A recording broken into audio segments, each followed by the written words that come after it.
What we're all driven by is a passion for peace and anti-imperialism and anti-neoliberalism. That's free speech too. Thank you. Thank you.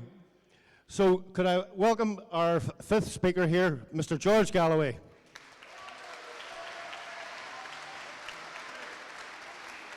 Thank you. Craig Murray had a glittering career in the British Foreign Office, Her Majesty's ambassador to Uzbekistan. And he threw it all away because he stood up for justice against torture, against disappearances, against political repression. He threw it all away. He could have kept his head down, been the ambassador for here and for there, and have a knighthood. Well, they may not give you a knighthood, but you'll always be Sir Craig Murray to me.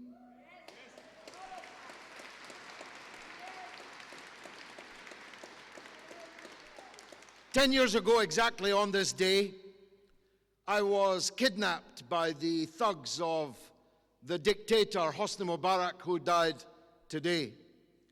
I was kidnapped in the dead of night. I was taken by men without uniform who couldn't speak English, even if they had wanted to tell me who they were and where they were taking me. They drove me for many hours, I knew not where, and deposited me at the airport in Cairo, served me with the certificate, which I proudly hold, a blue paper, declaring me persona non grata and no longer welcome in Egypt. And I have to tell you that the legal proceedings as described here this evening and in the various blogs, because that's the only place you're going to read anything substantive about what's going on, in blogs like Craig Murray's and many others, these legal proceedings would have been more fitting in Hosni Mubarak's dictatorship in Egypt than in a country like Britain, which is supposed to be a Western democracy. Who cannot tremble with indignation at what happened to Julian Assange just yesterday? Never mind over the last decade. Just yesterday, this man who should be in Oslo getting the Nobel Peace Prize was being stripped and searched by goons, handcuffed, held in 5 different cells in one day, handcuffed 11 times. Handcuffed for what? He was in a bulletproof box all day in the court. What were they searching him up his backside for?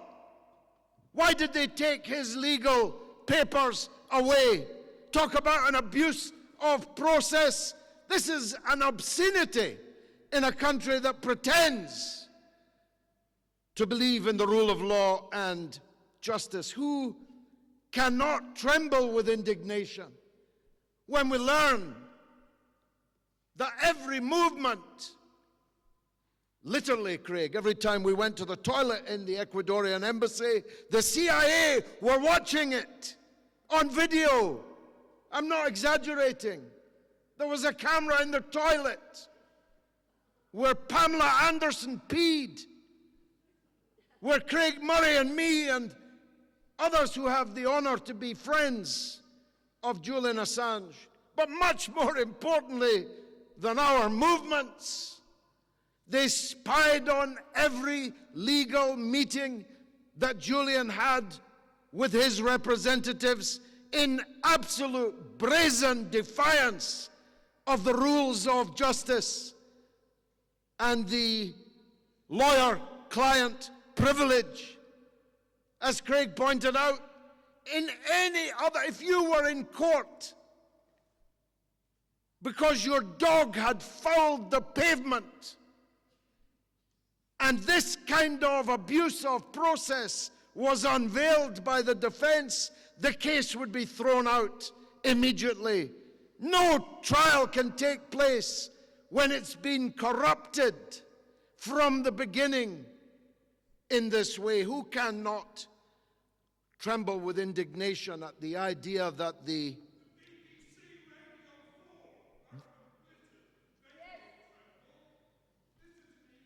I'm coming to that point. Who cannot tremble with indignation at the idea that the man that blew the whistle on the war crimes is in Belmarsh and the war criminals are on the BBC and ITV and raking in millions and millions and millions and millions of pounds? The criminals have made it a crime to report on the crimes that they committed. Ponder that. That's now the country that we are living in. Who cannot tremble with indignation? Well, 95% at least of Britain's journalists didn't even show up today to hear the defense's argument. 95% of Britain's broadcasters are not trembling with indignation. If you cannot tremble with indignation at any injustice anywhere, you are not a human being. You have no pulse and you have no soul. And that's the reality of the so-called Fourth Estate in this country. I spit upon them. This church should be bulging with journalists, because if they had any intention of actually doing their job, what is happening to Julian Assange is a mortal danger to them. It's a knife at their heart.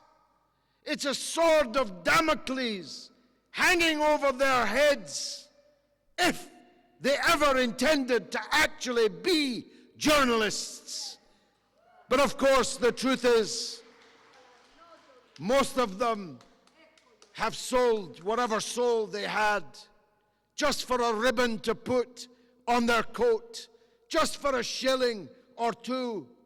They have abandoned any claim of moral authority, and these are the people that lecture us, especially at election times.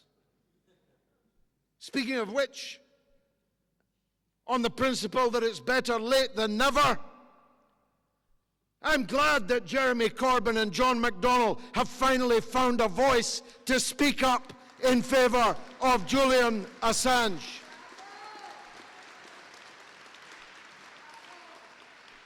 And if they'd done so earlier, we might have been further down the road to getting Julian out of Belmarsh.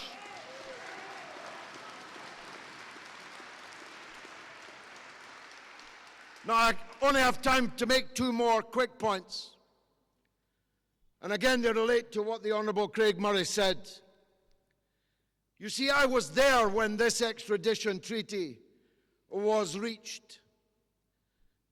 It was concluded behind the backs of Parliament during the summer recess, when no member of Parliament could question the treaty which David Blunkett, Tony Blair's Home Secretary, corruptly and secretly concluded with the United States, a one-sided extradition treaty, the likes of which no free country would ever sign with any other country, where they'd never have to send anybody to us, whatever they've done, even if it's killing a young boy on a motorway because you're driving up the wrong side of the road. You don't have to send anybody to us.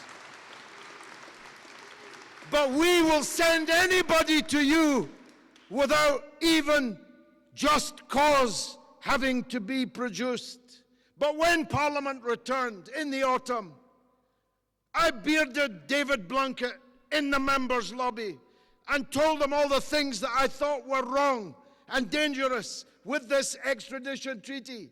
And he said to me, "You're worrying unnecessarily because all of the points you're making are taken care of by Article 4.1 of the treaty, which precludes the extradition of people in Britain for political offenses to the United States." And now the judge is telling us that although that's on the face of the treaty, it does not apply. What madness is this? And the second point. Sorry? Windrush. That's another meeting. I'll come back to that. The last point then that I have time to make is this. If we allow, if the British public allows, the British media allows, if the British political class allows, and remember this has to be rubber stamped, signed off by the current Home Secretary, Priti Patel. So public opinion has a role here.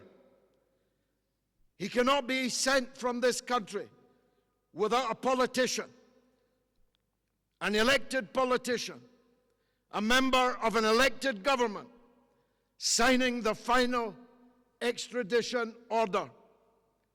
If we allow Julian Assange to be sent for the rest of his life,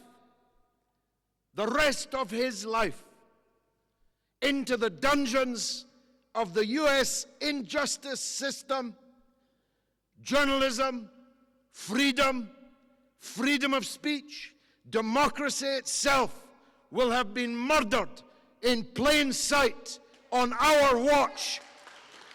And that's why we are going to fight and fight and fight again to free Julian Assange. Free Julian Assange!